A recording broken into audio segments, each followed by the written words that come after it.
Hello, आवाज आ रहा है?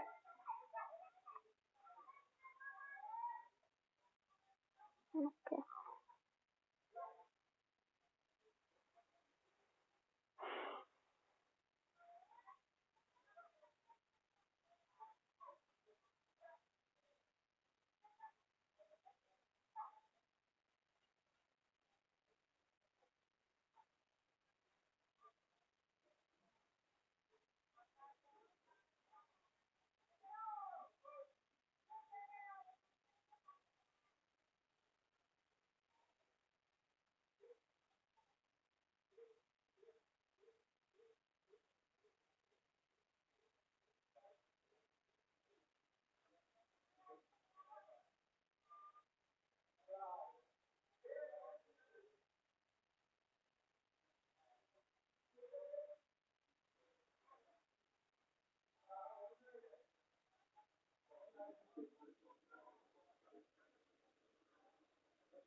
देखो, पेज शो हो रहा है, सबको देख रहा है पेज।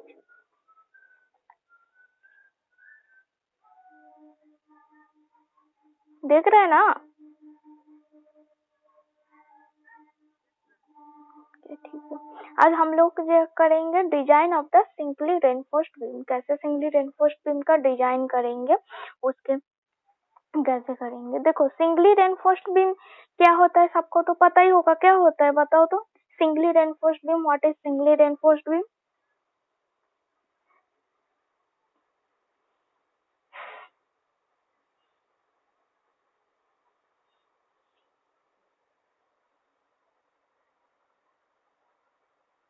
क्या होता है, शॉर्ट में ही बताओ। और डबली रेनफोर्स्ड बीम क्या होता है?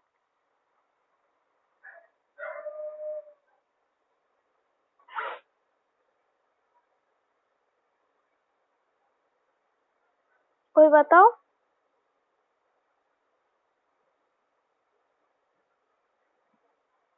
आयुष,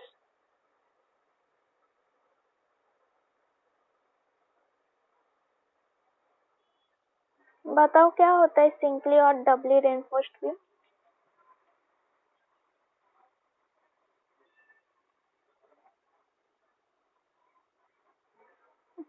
ठीक है।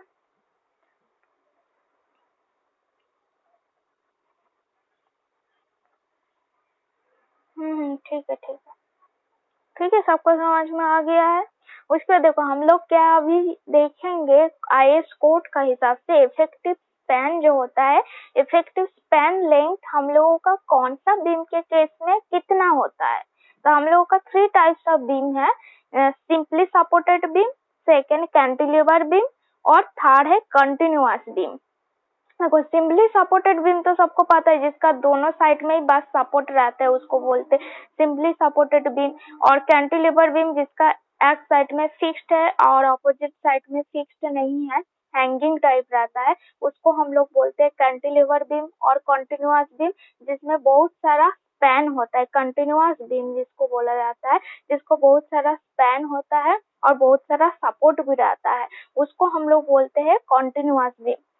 देखो, फास्ट होता है मेरा सिंपली सपोर्टेड बीम और स्लैब के केस में हम लोग इफेक्टिव स्पैन लेंथ।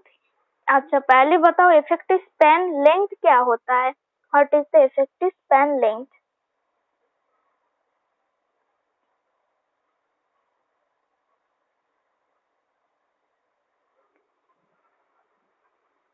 और क्लियर स्पैन क्या होता है? किसी को आइडिया है क्लियर स्पैन क्या होता है और इफेक्टिव स्पैन क्या होता है?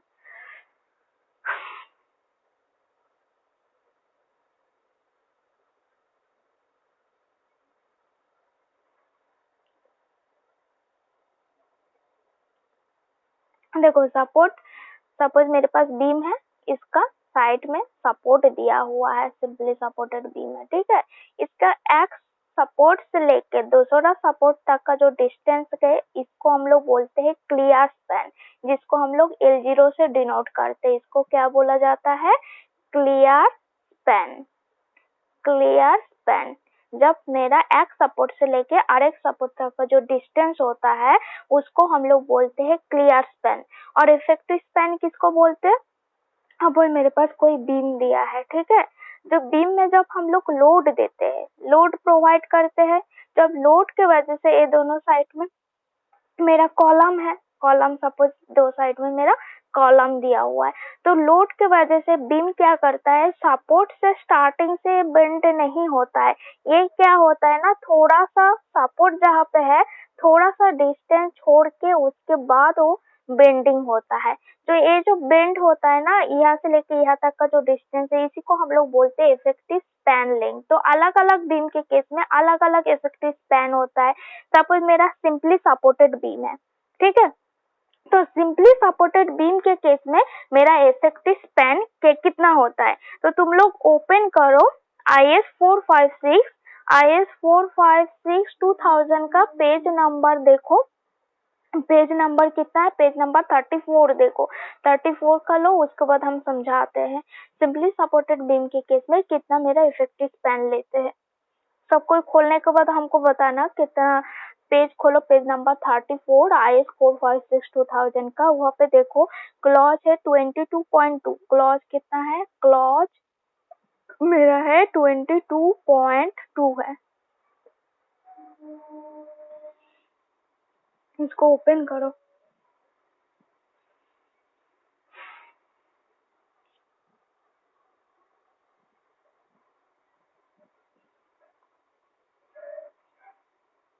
ओपन करने के बाद बताना।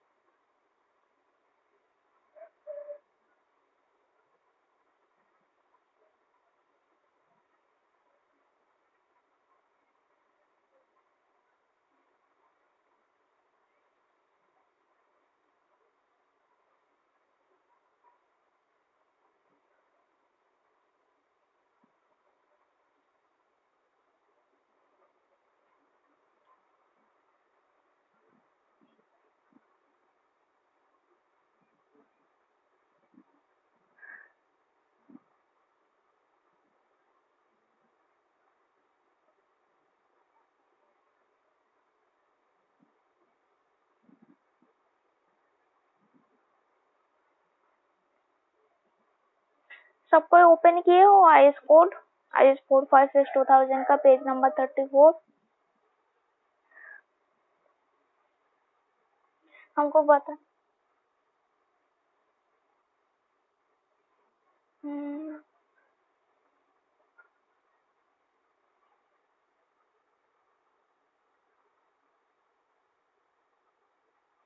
कोई कुछ बोल रहा हो क्या? सुभाष सुभाष कुमार महतो कुछ बोल रहे हो?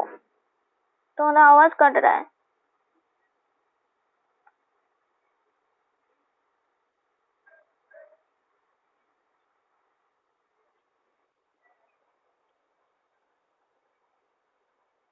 अच्छा ओपन करो IS 456 2000, उसके बाद बताते हैं जो जो ओपन कर दिए हो। एक बार बताओ कौन कौन ओपन किए हो IS 456 2000 पेज नंबर 34।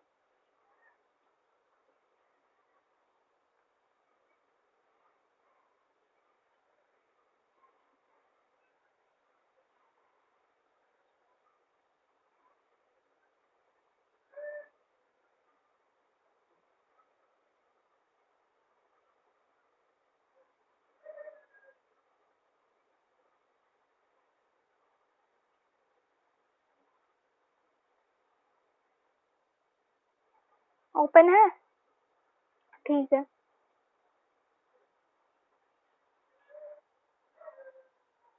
ठीक है, देखो क्लॉज नंबर 22.2 इसमें क्या बोल रहा है? For the simply supported beam के केस में सबको देखो अपना कोड में, the effective span of a member that is not built integrally with its the support shall be taken as clear span plus the effective depth of slab और beam और centre to centre of the support whichever the less. तो यहाँ पे इस case में हम लोग effective span length कितना लेंगे, तो क्या बोला है आईएस कोड ने, फॉर सिंपली सपोर्टेड बीम, हमने छोटा में कर दे रहा है simply supported beam, for simply supported beam के केस में जो मेरा एल इफेक्टिव आएगा वो कितना है L0 मतलब क्लियर स्पैन प्लस W/2 मतलब सपोर्ट्स का दोनों सपोर्ट्स का आधा आधा plus W/2 is equal to कितना होगा L0 प्लस W और क्या होगा और is equal to L0 plus D। ठीक है, इस दोनों में जो मेरा मिनिमम होगा whichever is less, इसी को हम लोग लेंगे effective span for simply supported beam. तो सिंपली सपोर्टेड बीम के केस में अकॉर्डिंग टू आईएस कोड ने बोला the effective span of number that is not built integrally with its supports shall be taken as clear span plus the effective depth of slab or beam or center to center of supports whichever is the less। मतलब इस दोनों में जो minimum होगा जो less होगा whichever is the less, उसी को हम लोग काउंटिंग करेंगे सिंपली सपोर्टेड बीम और स्लैब के केस में एल इफेक्टिव। तो एल इफेक्टिव लेंथ कितना होगा for the simply supported beam के केस में क्या होगा L0 प्लस W, देखो clear span plus the effective clear span plus the effective depth of beam और the slab centre to centre distance between the supports, इस दोनों में जो मिनिमम होगा the effective span of the simply supported beam or slab is the taken as list of the following clear span plus the effective depth of the beam or center to center distance between supports whichever is the minimum or the less, उसी को हम लोग लेंगे effective span for the simply supported beam। ठीक है, इतना समझ में आ गया सबको। effective span for the simply supported beam के केस में हम लोग कितना लेंगे, ठीक है। चलो आगे चलते हैं। उसके बाद नेक्स्ट आता है मेरा आईएस कोड का नेक्स्ट पेज में जाओ, पेज नंबर 35।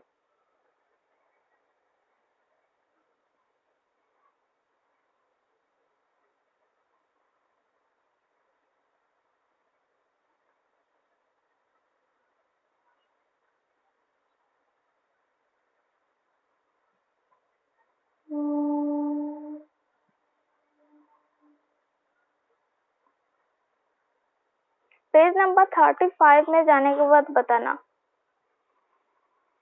उसमें एकदम टॉप में देखना बी और सी में दिया है, बी में है कंटिन्यूअस बीम और स्लैब और सी में है कैंटिलीवर बीम। ये दोनों मिलने के बाद बताना। पेज नंबर 35 एकदम टॉप में है पॉइंट कंटिन्यूअस बीम और स्लैब, मिल गया ना, ठीक है। तो देखो वो तो हो गया मेरा सिंपली सपोर्टेड बीम के केस में। नेक्स्ट आता है मेरा कॉन्टिन्यूअस बीम और स्लैब। तो कॉन्टिन्यूअस बीम और स्लैब के केस में मेरा इफेक्टिव लेंथ कितना लेंगे ये आता है। तो क्या बोला है आईएस कोड ने, देखो आईएस कोड का पेज में हम बता देते हैं। In the case of continuous beam और slab if the width of the support is less than 1/12 of the clear span, the effective span shall be as the 22.2a।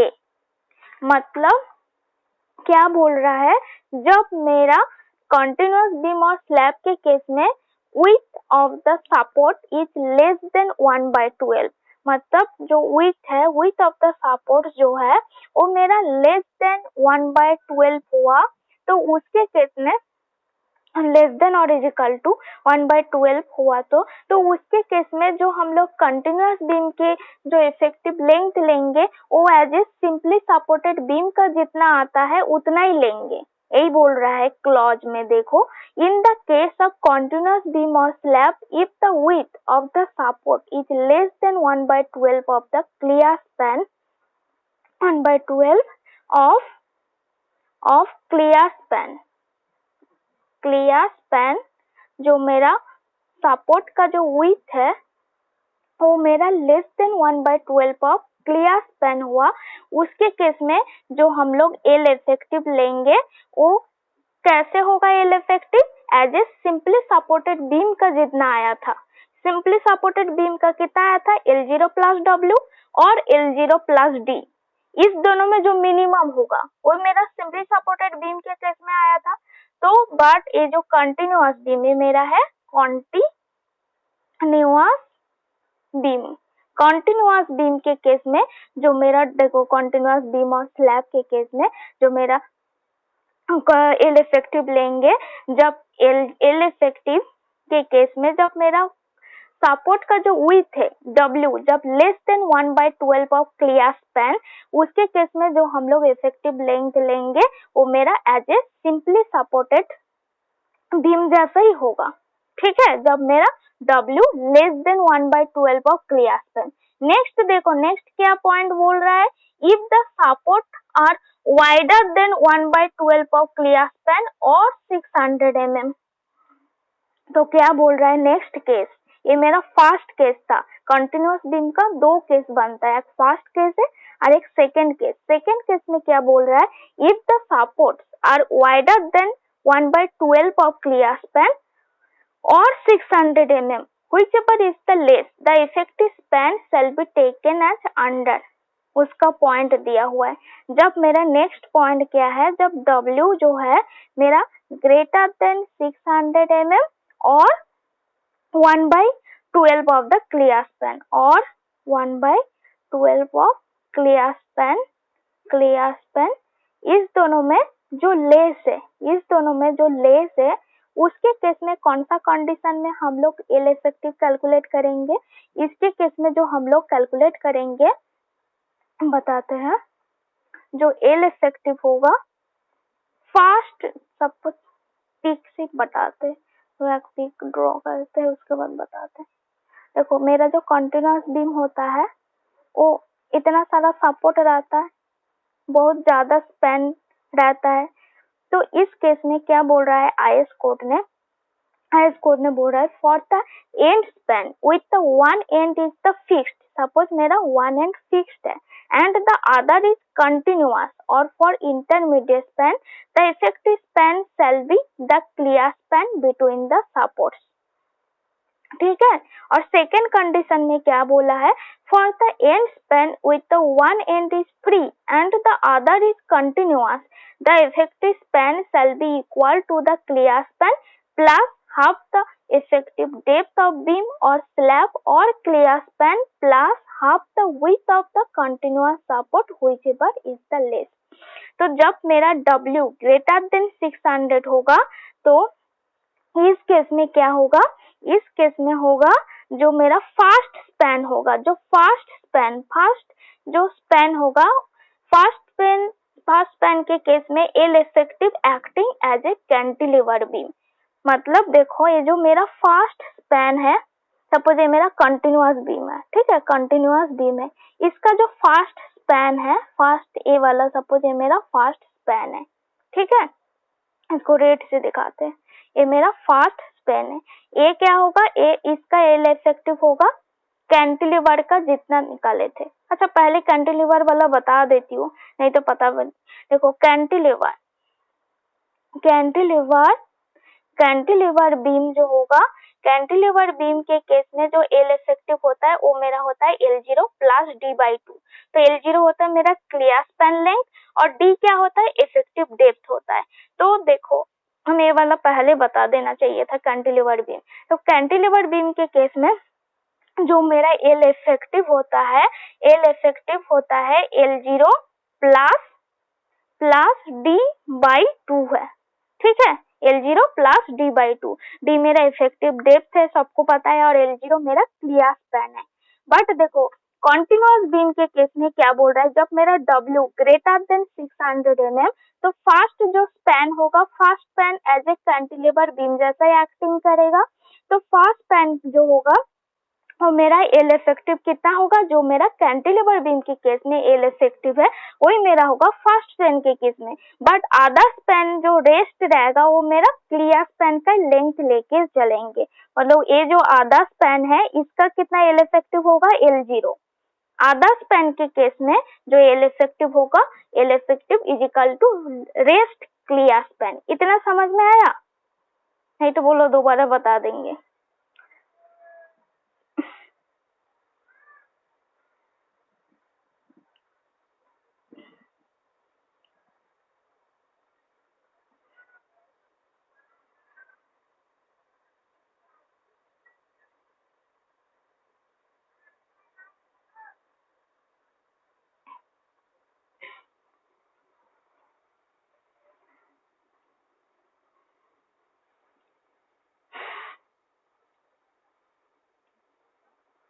अच्छा पहले ये देख लो कैंटिलीवर बीम। कैंटिलीवर बीम के case में मेरा L effective कितना होता है। देखो आईएस कोड का सी नंबर पॉइंट देखो कैंटिलीवर बीम के केस में। तुम लोग एक बार पढ़ लो कैंटिलीवर बीम के केस में आईएस कोड में क्या बोल रहा है, उसके बाद बताते कंटिन्यूअस बीम का कितना होगा। पहले कैंटिलीवर पढ़ लो। आईएस कोड का पेज नंबर 35 देखो। देखो बी फास्ट बी है कंटिन्यूअस बीम और स्लैब, उसको मत देखो। उसका देखो जस्ट नीचे है कैंटिलीवर, सी पॉइंट में कैंटिलीवर लिखा हुआ है। मिलेगा तो बताना। मिल गया तुम लोगों को आईएस कोड में सी में जो कैंटिलीवर है उसको पहले एक बार रीडिंग मारो, उसके बाद समझाते हैं।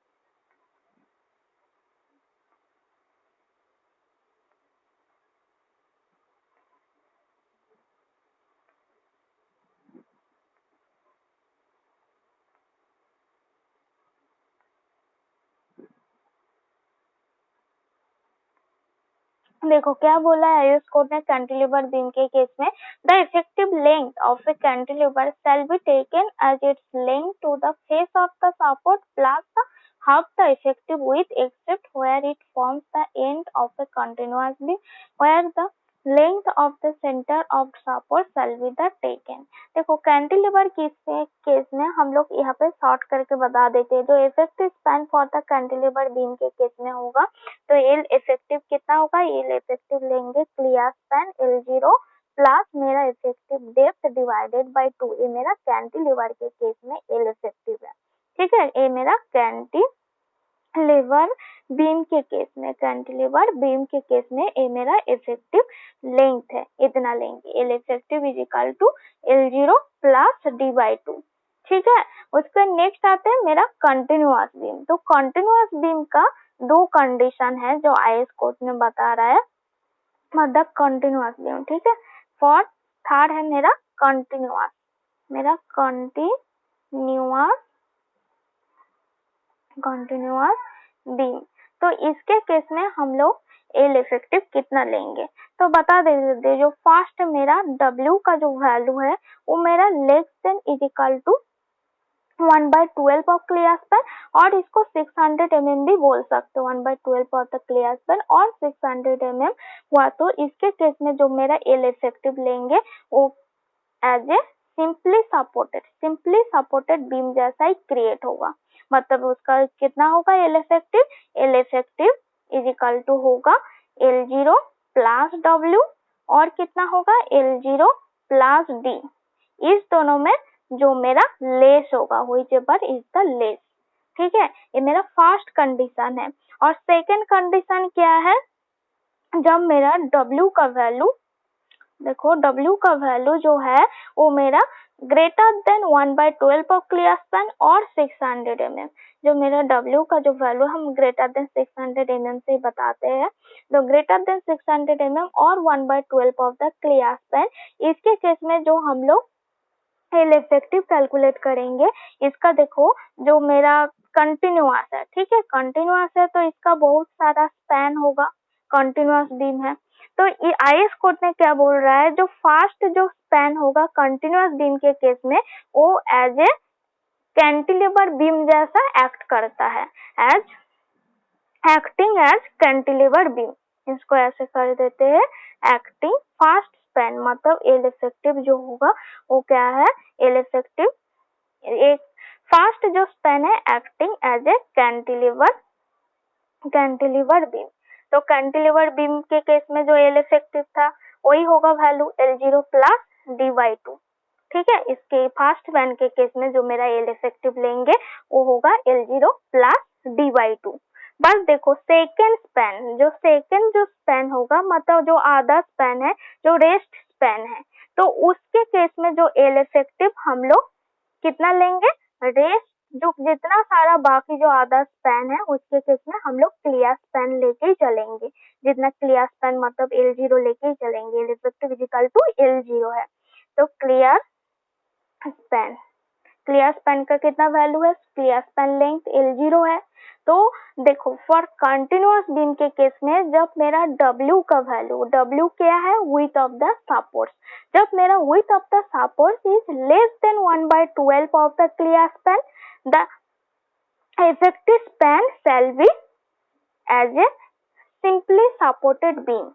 कितना होगा, L effective is equal to L0 plus dy2 है।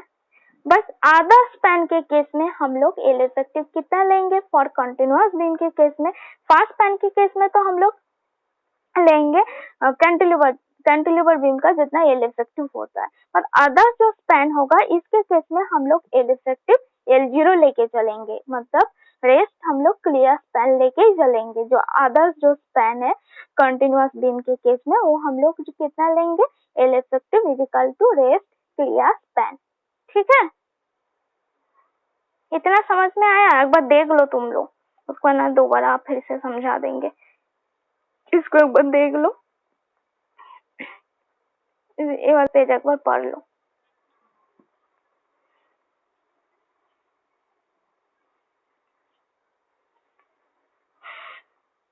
बस जितना बोले उतना ही याद रखो, बाकी सब याद रखने का जरूरत नहीं है।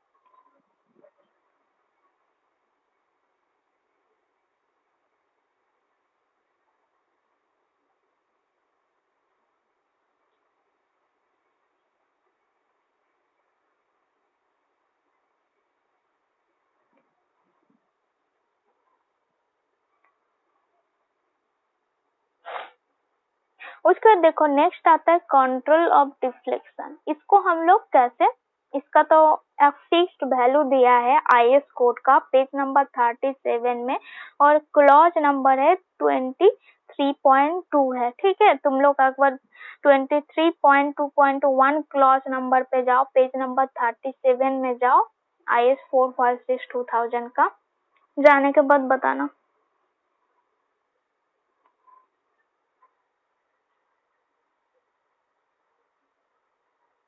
और इफेक्टिव डेप्थ तो सबको पता ही होगा ना। देखो इफेक्टिव डेप्थ क्या होता है ये भी बता देते। देखो इफेक्टिव डेप्थ क्या होता है, effective depth of a beam is the distance between the centroid of the area of tension reinforcement and the top most compression fibre, it is equal to the depth of the beam minus the effective cover is the effective depth है। तो first chapter में पढ़े ही हो तुम लोग। तो next देखो control of deflection. तो कंट्रोल ऑफ डिफ्लेक्शन को हम लोग कैसे चेक करते हैं? जो देखो डिफ्लेक्शन, जो कंट्रोल ऑफ डिफ्लेक्शन है एक रेशियो के ऊपर डिपेंड करता है। किसका रेशियो? Span to the effective depth. The span length, मतलब ये किसके ऊपर डिपेंड करता है ना? स्पैन लेंथ डिवाइडेड बाय मेरा इफेक्टिव डेप्थ इसका ऊपर डिपेंड करता है। इफेक्टिव डेप्थ मतलब L/D इस रेशियो का ऊपर मेरा कंट्रोल ऑफ द डिफ्लेक्शन, मतलब डिफ्लेक्शन इसको चेक करेंगे। कैसे चेक करते हैं? Span length divided by effective depth, इसको देके हम लोग डिफ्लेक्शन को चेक करते हैं। मतलब कितना मेरा डिफ्लेक्शन आना चाहिए हर बीम के केस में, मतलब मिनिमम इतना ही आना चाहिए, इससे ज्यादा नहीं होता है। तो उसका एक रेशियो दिया हुआ है IS 456/2000 का, पेज नंबर 37 में देखना। जो मेरा स्पैन बाय इफेक्टिव डेप्थ हर बीम के केस में कितना है, देखो IS कोड में भी दिया है। और तो सिंपली सपोर्टेड बीम के केस में जो मेरा span divided by effective depth का जो रेशियो होगा वो मेरा कितना होगा? 20। और फॉर द कैंटिलीवर बीम के केस में span divided by effective depth का जो रेशियो होगा वो मेरा 7 होना चाहिए। और फॉर द कंटिन्यूअस बीम के केस में जो मेरा L डिवाइडेड बाय D, मतलब span divided by effective depth का जो रेशियो होगा वो मेरा 26 होना चाहिए। मेरा IS कोड बोलता है, ठीक है। IS कोड बोलता है, मतलब ये जो रेशियो है, ठीक है, मैक्सिमम L/D का जो रेशियो है इसमें दिया है। For the simply supported beam के केस में 20, कैंटिलीवर बीम के केस में 7 और कंटिन्यूअस बीम के केस में 26। ये कितना तक वैलिड है? Valid for the span up to 10 metre. कितना तक वैलिड है? ये मेरा जब मेरा जो स्पैन लेंथ है अप टू 10 मीटर उतना ही तक ये वैल्यू वैलिड है, span divided by effective length. जब मेरा स्पैन लेंथ जब ग्रेटर देन 10 मीटर हो जाएगा, मतलब L जब ग्रेटर देन 10 मीटर हुआ तो उसके केस में हम लोग जो लेते हैं, देखो नेक्स्ट बस ए में देखो IS कोड का 23.2.1 क्लॉज नंबर पे देखना। देखो द वर्टिकल डिफ्लेक्शन लिमिट में जेनरली भी the assume to be satisfied provided that the span to depth ratio are not greater than the value, ठीक है। फॉर कैंटिलीवर के केस में जो स्पैन डिवाइडेड बाय डेप्थ का जो रेशियो है मेरा 7 है। और सिंपली सपोर्टेड के केस में L/D का रेशियो 20 और कंटिन्यूअस बीम के केस में 26 है। वो कितना तक है? फॉर द इफेक्टिव डेप्थ जो रेशियो है for the span up to 10 metre. देखो IS कोड में ही बोल दिया, जब मेरा स्पैन लेंथ है अप टू 10 मीटर होगा उसके बेसिस में मेरा कैंटिलीवर के केस में 7, सिंपली सपोर्टेड के केस में L/D रेशियो 20 और कंटिन्यूअस बीम के केस में L/D का रेशियो मेरा 26 है।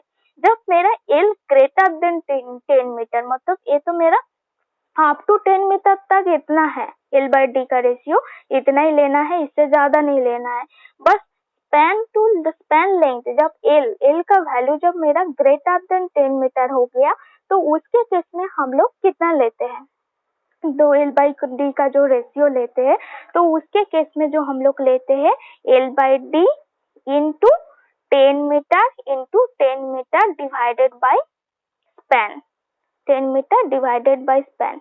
जब मेरा L ग्रेटर देन 10 मीटर हुआ उसके केस में L/D का जो रेशियो हम लोग लेंगे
तो देखो जब मेरा स्पैन लेंथ जो है अप टू 10 मीटर, उसके केस में जो L बाई डी का रेशियो है फॉर सिंपली सपोर्टेड बीम के केस में 20 होगा, और कैंटिलीवर बीम के केस में 7 है, और कॉन्टिन्यूअस बीम के केस में मेरा 26 है।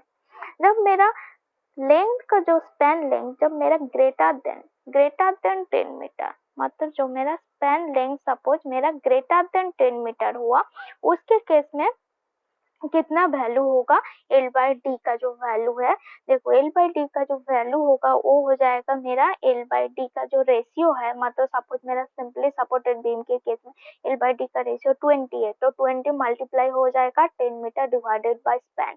तो देखो जब मेरा L ग्रेटर देन 10 मीटर है, उसके केस में जो L बाई डी का जो रेशियो होगा वो हो जाएगा 10 metre divided by span according to IS code. देखो IS कोड का 23.2.1 का बी में दिया हुआ है, for the span above 10 metre the value in A, मतलब कैंटिलीवर बीम के केस में जो 7 है, सिंपली सपोर्टेड के 20 और कंटिन्यूअस के केस में 26 में B multiplied by 10 divided by span in metre.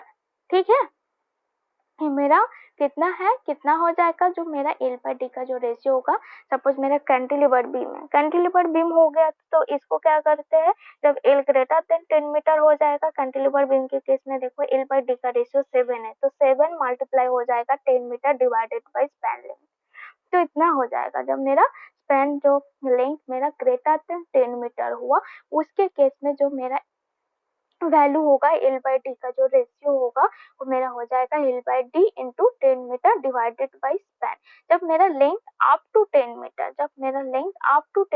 है, उसके केस में जो L बाई डी का रेशियो होगा फॉर सिंपली सपोर्टेड बीम के केस में span divided by effective depth वो हो जाएगा 20, और फॉर कैंटिलीवर के केस में 7, और फॉर द कंटिन्यूअस बीम के केस में span divided by effective depth is equal to 26 है। ठीक है, उसके बाद नेक्स्ट आते हैं हम लोगों का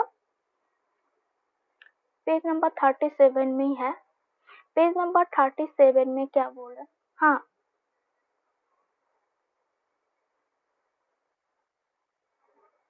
पेज नंबर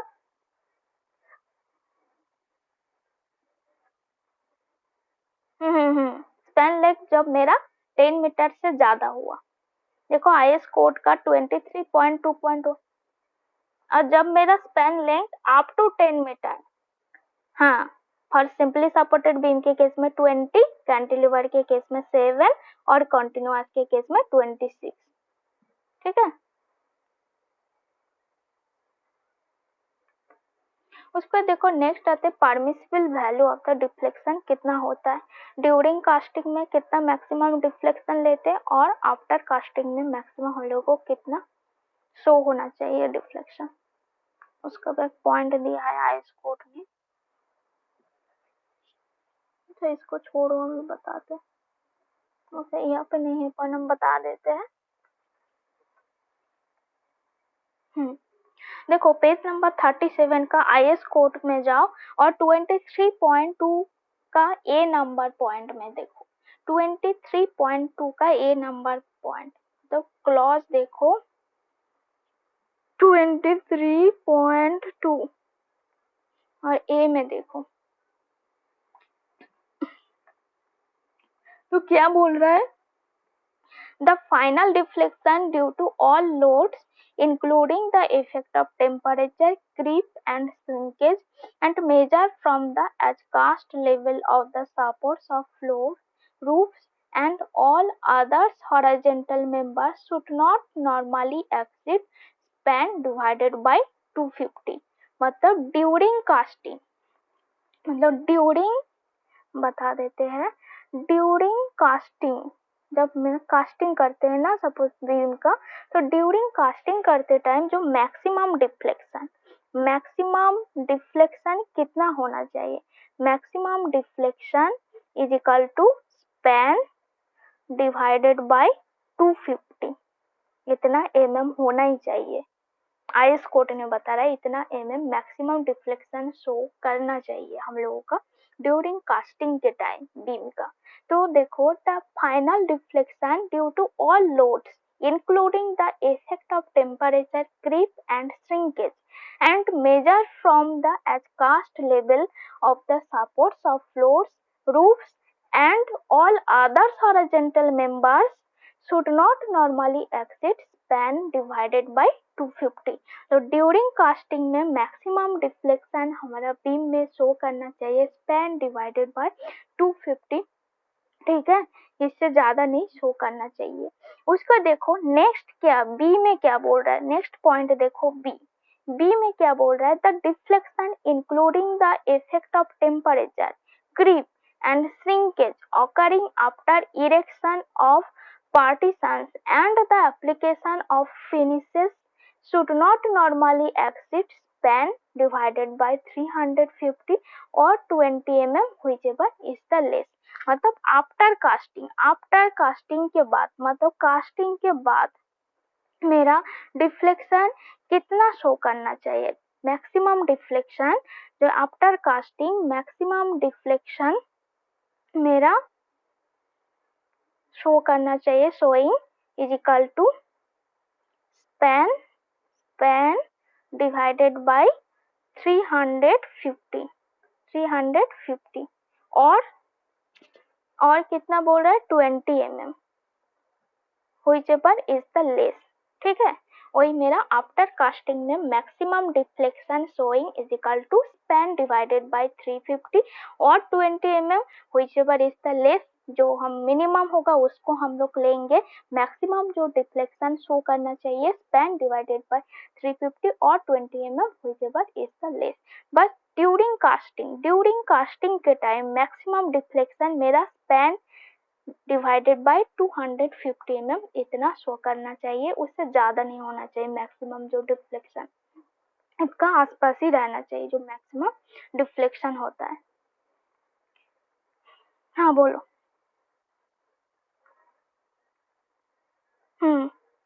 उसको भी हम लोगों को चेक करना पड़ता है ना, अकॉर्डिंग टू आईएस कोड बोल रहा है इसको डिफ्लेक्शन भी चेक करना जरूरी है। जो मैक्सिमम जो डिफ्लेक्शन ड्यूरिंग कास्टिंग, तो जो बड़े बड़े मल्टी जो स्ट्रक्चर होता है इंफ्रास्ट्रक्चर बड़े बड़े जो बिल्डिंग होता है वो सब में निकलता ही है, तो छोटा मोटा घर वगैरह में निकलता नहीं है, वो सब चेक नहीं करता है, आइडिया हो जाता है और चेक नहीं करता है जो मेरा सही है, तो ये सब चेक करना पड़ता है। आईएस कोड ने बोल रहा है, जो आईएस कोड बोल रहा है जो मैक्सिमम जो डिफ्लेक्शन ड्यूरिंग कास्टिंग के time span divided by 250 mm इतना शो करना चाहिए, इससे ज्यादा नहीं, और आफ्टर कास्टिंग के बाद जो मेरा मैक्सिमम डिफ्लेक्शन शो करना चाहिए span divided by 350 mm। IS को दे दोगे, छोटा छोटा गेट लेवल का भी क्वेश्चन में आ जाता है, कास्टिंग के बाद कितना मेरा मैक्सिमम डिफ्लेक्शन शो होता है, मतलब इससे ज्यादा मैक्सिमम इतना span divided by 350 mm और ड्यूरिंग कास्टिंग के time maximum deflection span divided by 250 mm होना चाहिए, इससे ज्यादा नहीं होना चाहिए मैक्सिमम डिफ्लेक्शन मैक्सिमम। उसका देखो नेक्स्ट आता है मेरा एरिया ऑफ रेनफोर्समेंट। हम लोग कितना रेनफोर्समेंट लेते हैं, रेनफोर्समेंट भी तो कैलकुलेट करना पड़ता है, मिनिमम कितना रेनफोर्समेंट लेंगे, मैक्सिमम हम लोग कितना रेनफोर्समेंट लेंगे।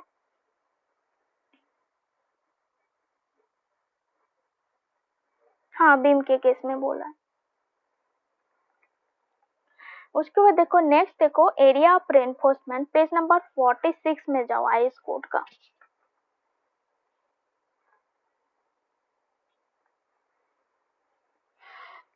आईएस कोड का पेज नंबर 46 में जाना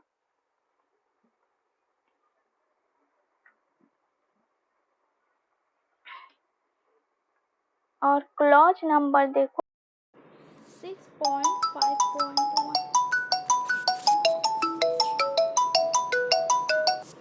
तो हाँ अच्छा सर सुनिए ना, मेरा क्लास है 4:40 के बाद जा पाएंगे, अभी तो क्लास ले रहा है, 3 बजे से क्लास ही था, भूल गई था आपको उस टाइम बताने।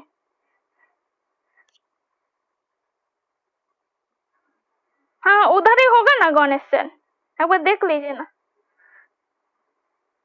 जल्दी हो गया तो तब हम ले लेंगे, जब चले जाएंगे।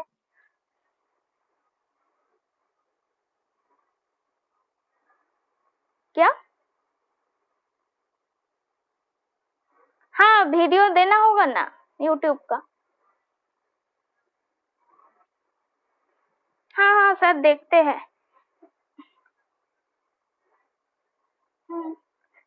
पर मेरा तो 2 क्लास है, 40 मिनट में काम चल जाएगा।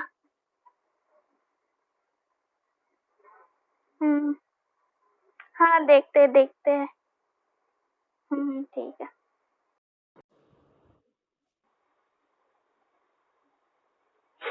ठीक है, इसको देखो नेक्स्ट आते हैं मेरा एरिया ऑफ द रेनफोर्समेंट। देखो आईएस कोड का पेज नंबर 46 खोलो। ठीक है, पेज नंबर 46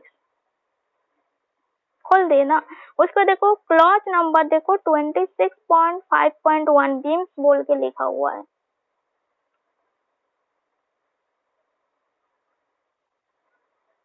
मिला?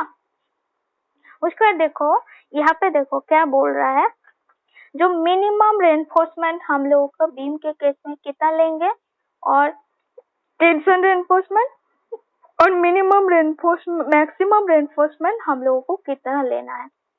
देखो मिनिमम रेनफोर्समेंट हम लोग यहाँ पे देखो क्या बोल रहा है, the minimum area of tension reinforcement shall be not less than that given by the following AS divided by BD. ए एक फॉर्मूला मिला आईएस कोड में, AS divided by BD is equal to 0.85 divided by FY. ये formula मिला IS code में। Minimum reinforcement हम लोग को इतना लेना है, minimum area of tension steel shall not be less than that the given following AS divided by BD is equal to 0.85 divided by F Y. तो इसमें देखो एस क्या होता है, S is equal to minimum area of tension reinforcement. S is equal to minimum area of tension reinforcement. B और D ए मेरा जो ब्रेथ और डेप्थ का जो मल्टीप्लाई है, बी क्या है ब्रेथ ऑफ द बीम, और टी बीम के केस में breadth of web of T beam, और डी क्या होता है, डी मेरा इफेक्टिव डेप्थ है, और एफ वाई भी सबको पता ही है characteristic strength of reinforcement in newton पर mm स्क्वायर। जो एफ वाई का कितना कितना वैल्यू होता है बताओ तो, एफ वाई का कितना कितना वैल्यू होता है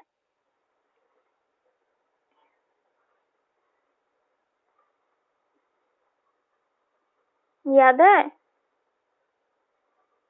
देखो एफई 250, एफई 415, एफई 500 वही सब है एफ वाई का वैल्यू। तो देखो हम जो हमारा बीम के केस में जो मिनिमम टेंशन रेनफोर्समेंट होगा वो कितना होगा, A S T divided by BD is equal to 0.85 divided by F Y है। ये तो मेरा हो गया मिनिमम टेंशन रेनफोर्समेंट। तो मैक्सिमम रेनफोर्समेंट हम लोग कितना लेंगे, देखो पॉइंट बी नंबर में आईएस कोड में दिया है, जस्ट नीचे में है maximum reinforcement. The maximum area of tension reinforcement shall not exceed 0.04 B into capital D. मिला? maximum reinforcement, maximum tension reinforcement कितना होगा, maximum tension reinforcement होगा मेरा 0.04 BD। ठीक है, 0.04 BD मेरा मैक्सिमम टेंशन रेनफोर्समेंट। 0.04 BD मतलब 4% of total area is equal to 0.04 B into capital D. D overall जो डेप्थ है, और बी मेरा ब्रेथ ऑफ द बीम है, width ऑफ द बीम है। तो मैक्सिमम मिनिमम रेनफोर्समेंट कितना होगा, A S divided by BD is equal to 0.85 divided by F Y मेरा मिनिमम टेंशन रेनफोर्समेंट, और मैक्सिमम टेंशन रेनफोर्समेंट कितना है 0.04 बीडी है। ठीक है, मैक्सिमम रेनफोर्समेंट। और यहाँ पे देखो एस क्या है, एस मेरा minimum area of tension reinforcement है, और बी क्या है, B is equal to breadth of beam और the breadth of web of T beam. The D is equal to effective depth and the Fy कितना है, Fy is equal to characteristic strength of reinforcement in Newton per mm square। ये मेरा हो गया कितना, मेरा area of reinforcement का जरूरत है हमारा बीम के डिजाइन के लिए। उसके बाद देखो नेक्स्ट होता है मेरा, देखो कुछ कुछ शॉर्ट नोट बता देते हैं। जो देखो मिनिमम एरिया ऑफ रेनफोर्समेंट किसका किसका ऊपर डिपेंड्स करता है। देखो minimum area of reinforcement depends करता है मेरा ग्रेड ऑफ स्टील और एरिया ऑफ सेक्शन का ऊपर डिपेंड्स करता है। और मैक्सिमम रेनफोर्समेंट डिपेंड्स किसका ऊपर करता है, बस एरिया ऑफ सेक्शन का ऊपर ही डिपेंड्स होता है। मतलब ये दोनों पॉइंट बस शॉर्ट क्वेश्चन में तुम लोगों को पूछ लेता है कॉम्पिटिटिव एग्जाम में।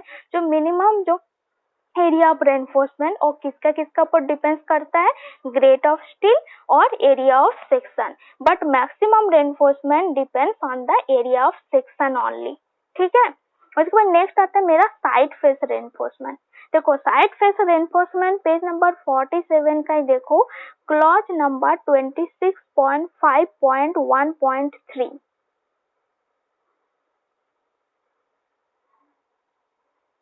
मिला। Clause number 26.5.1.3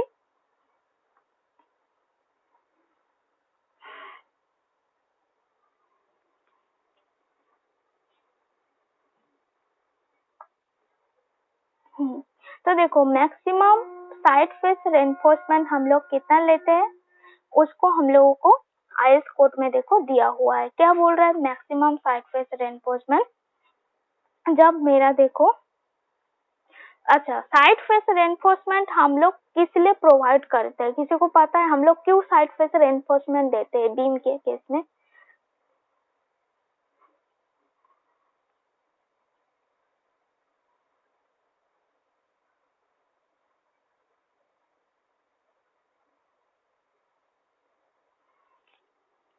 side face reinforcement हम लोग किस लिए प्रोवाइड करते हैं? Why we provide side face reinforcement? देखो जब मेरा सेक्शन का जो डेप्थ होता है ना, जब मेरा सेक्शन का जो डेप्थ है वो मेरा ग्रेटर देन 750 mm हो गया, ग्रेटर देन 750 mm हो गया, तो उसके केस में ज्यादा डिफ्लेक्शन शो करता है हम लोग का बीम में। तो हम लोग उस डिफ्लेक्शन को रिड्यूस करने के लिए हम साइड में हम लोग रेनफोर्समेंट दे देते हैं, मतलब उसको हम लोग बोलते हैं साइड फेस रेनफोर्समेंट। जो सपोज जो ये मेरा बीम है, ठीक है, इसमें लोड आ रहा है, तो इधर साइड में इस दोनों साइड में हम लोग रेनफोर्समेंट प्रोवाइड कर देते हैं, इस दोनों साइड में, क्योंकि हम लोग को डिफ्लेक्शन को रिड्यूस करने के लिए काम करता है साइड फेस रेनफोर्समेंट।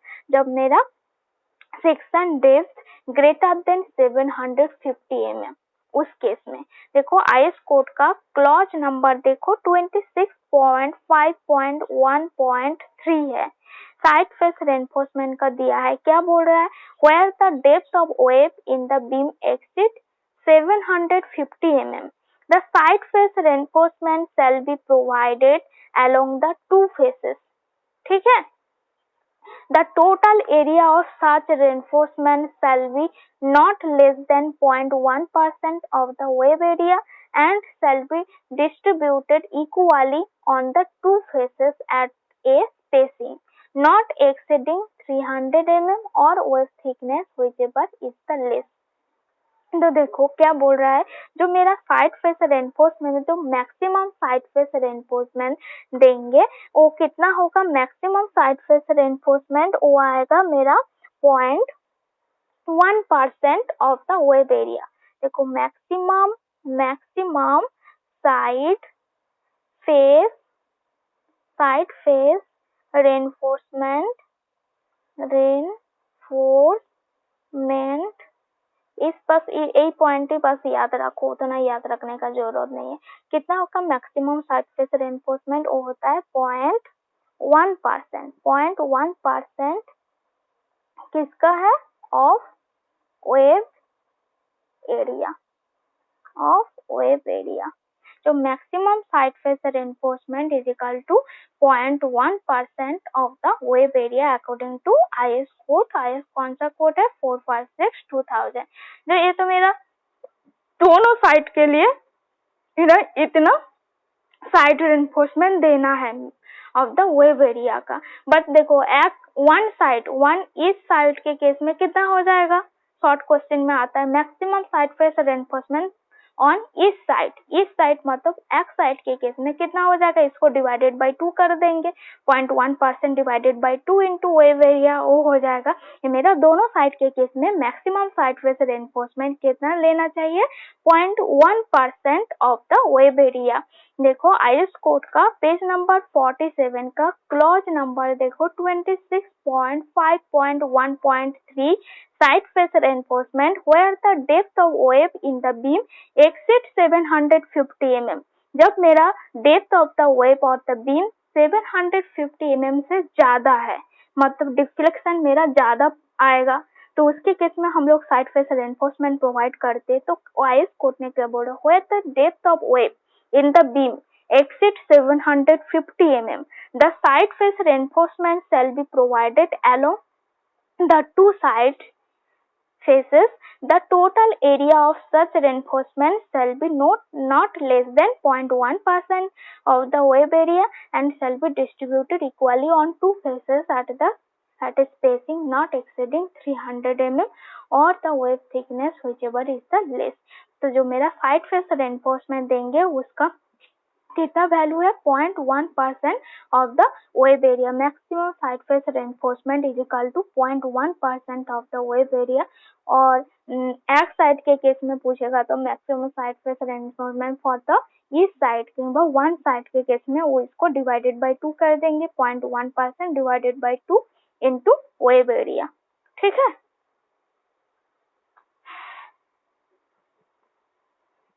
हाँ बोलो।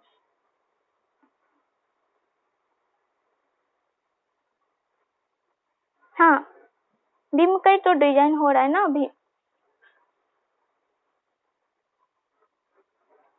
देखो वेब वाला क्या है, तो टी बीम के केस में वेब वाला एरिया लेते हैं, इसीलिए बोल रहा है वेब, मतलब दोनों बीम के केस में जो डिजाइन है ना सारा टी बीम और सिंगली रेनफोर्स्ड टी बीम और तो सिंगली रेनफोर्स्ड बीम के केस में, तो टी बीम के केस में वेब एरिया होता है, वही बोल रहा है। टी बीम भी तो हम लोग करते हैं ना रेनफोर्समेंट, तो वही बोल रहा है, टी बीम के केस में वेब लेते हैं, इसीलिए इसने वेब एरिया बोल रहा है। क्योंकि मेरा बीम एरिया हो जाएगा, टी बीम नहीं लोगे तो बीम का एरिया हो जाएगा, और टी बीम के केस में वेब एरिया ले रहा है इसने, इसीलिए आईएस कोड ने वेब एरिया दे के बताया है।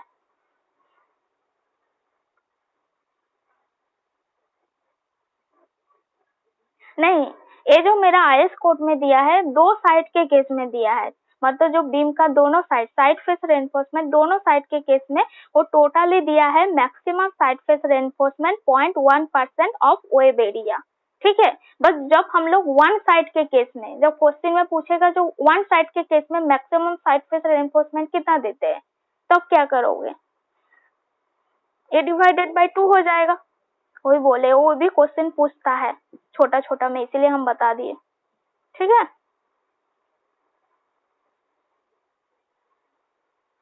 ठीक है, तो चलो आज इतना दूरी रखते, अटेंडेंस लेके छोड़ देते। ठीक है, चलो क्लोज करते।